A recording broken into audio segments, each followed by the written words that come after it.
नमस्कार मंडळी, आपल्या चॅनलवरती तुमचं अगदी मनापासून स्वागत आहे। आज आपण एक डिलिशियस साधी गुजराती स्टाईल हिरव्या मुगाची रस्साभाजी बनवणार आहोत। या रेसिपीची एक स्पेशल गोष्ट म्हणजे यामध्ये चिरायला वगैरे अजिबात काही लागत नाही। पटकन तुम्हाला काहीतरी बनवायचं आहे तर पटकन हिरवे मूग धुवून कुकरमध्ये काही गोष्टी ॲड करायच्या आहेत आणि कुकरच्या फक्त शिट्ट्या करायच्या आहेत आणि एक साधी फोडणी करायची आहे।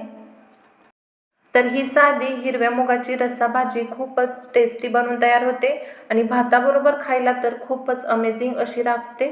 भाजीचा जो फ्लेवर आहे लसुणी, आंबट, गोड, तिखट हा खायला खूपच मस्त लागतो।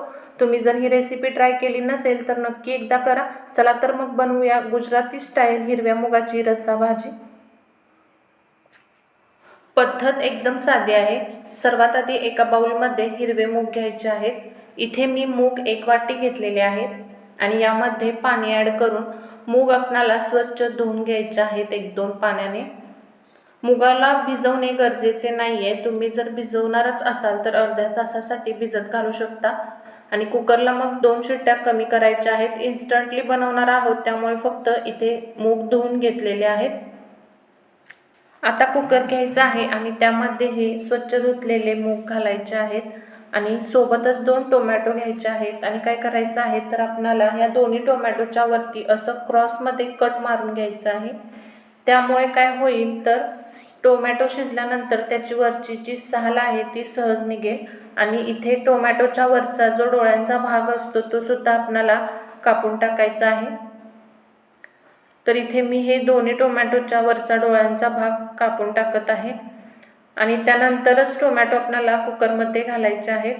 आता यामध्ये आपण पाणी घालणार आहोत। पाणी घालत असताना पाणी 1 इंच वरती राहील इतपत पाणी आपल्याला यामध्ये घालायचं आहे। सोबत थोडंसं मीठ घालायचं आहे। पाव चमचा इथे आपण हळद घालणार आहोत आणि 1 चमचा तेल ॲड करायचं आहे आणि कुकरचं झाकण लावायचं आहे। गॅस चालू करून आपणाला मीडियम फ्लेमवरती 5 ते 6 शिट्ट्या इथे घ्यायच्या आहेत आणि आपणाला मूग शिजवायचं आहे। कुकरची वाफ नैसर्गिकरित्या निघून गेल्यानंतरच आपणाला याचं झाकण ओपन करून बघायचं आहे। इथे बघा मूग किती चांगले शिजले गेलेले आहेत, फुललेले सुद्धा आहेत आणि टोमॅटो सुद्धा चांगला शिजला गेलेला आहे। टोमॅटोची साल आहे ती काढायची आहे, एकदम सहज निघते। चिमट्याचा वापर करून साल काढायची आहे आणि चमच्याच्या मदतीने टोमॅटो स्मॅश करायचे आहेत। बघा कोणतंही कटिंग चॉपिंग नाही आहे, टोमॅटो एकदम सॉफ्ट झालेले आहेत। एवढी सोपी रेसिपी आहे। टोमॅटो एकदा चांगले स्मॅश करून घ्यायचे आहेत। इथे आपल्या मुगाचा बेस तयार झालेला आहे आणि आता हे फोडणीसाठी तयार आहे। तर इथे मी छान असे टोमॅटो स्मॅश करून घेतलेले आहेत आणि बघू शकता मस्त असा बेस तयार झालेला आहे फोडणीसाठी। आता फोडणी देण्यासाठी इथे आपण मिक्सरच्या भांड्यामध्ये लसूण पाकळ्या घेणार आहोत 8 ते 9 आणि त्यामध्येच हिरव्या मिरच्या आपण 3 ॲड करणार आहोत। तिखट तुम्ही तुमच्या आवडीनुसार कमी जास्त करू शकता आणि या मिरच्या आणि लसूण आपल्याला बारीक असं मिक्सरला फिरवून घ्यायचे आहे। अशी दरदरी पेस्ट तयार करायची आहे। सोबतच इथे आपण 7 ते 8 लसूण पाकळ्या बारीक बारीक अशा चिरून घेणार आहोत आणि हे आपण फोडणीत घातल्यानंतर खूप मस्त असा फ्लेवर येतो याचा। तर इथे मी हे बारीक बारीक असं 7 ते 8 लसूण पाकळ्या चिरून घेतलेल्या आहेत। आता ही तयारी केलेली आहे। आता फोडणीची तयारी करूया। त्यासाठी कढई घ्यायची आहे, गॅस चालू करायचा आहे आणि त्यामध्ये 2 चमचे तेल घालायचं आहे। तेल गरम झालं की यामध्ये मसाले घालायचे आहेत। पाव चमचा मोहरी, पाव चमचा जिरे, पाव चमचा हिंग आणि 7 ते 8 कढीपत्त्याची पाने। सगळे मसाले छान असे तडतडले की मोठा मोठा आपण जो चिरलेला लसूण होता तो घालायचा आहे आणि याला हलकंसं असं परतून घ्यायचं आहे।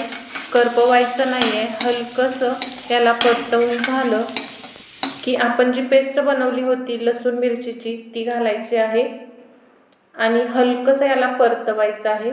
एकदम ब्राऊन होईपर्यंत परतवायचं नाही, नाहीतर याचा जो ताजा फ्लेवर आहे तो निघून जाईल।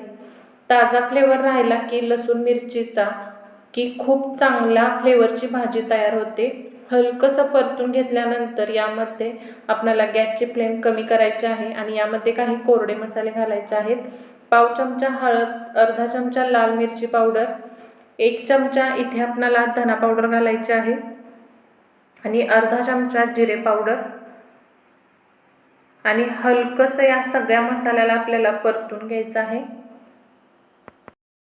हलकंसं परतल्यानंतर यामध्ये आपल्याला शिजवलेले मूग आणि टोमॅटो याचं मिश्रण घालायचं आहे.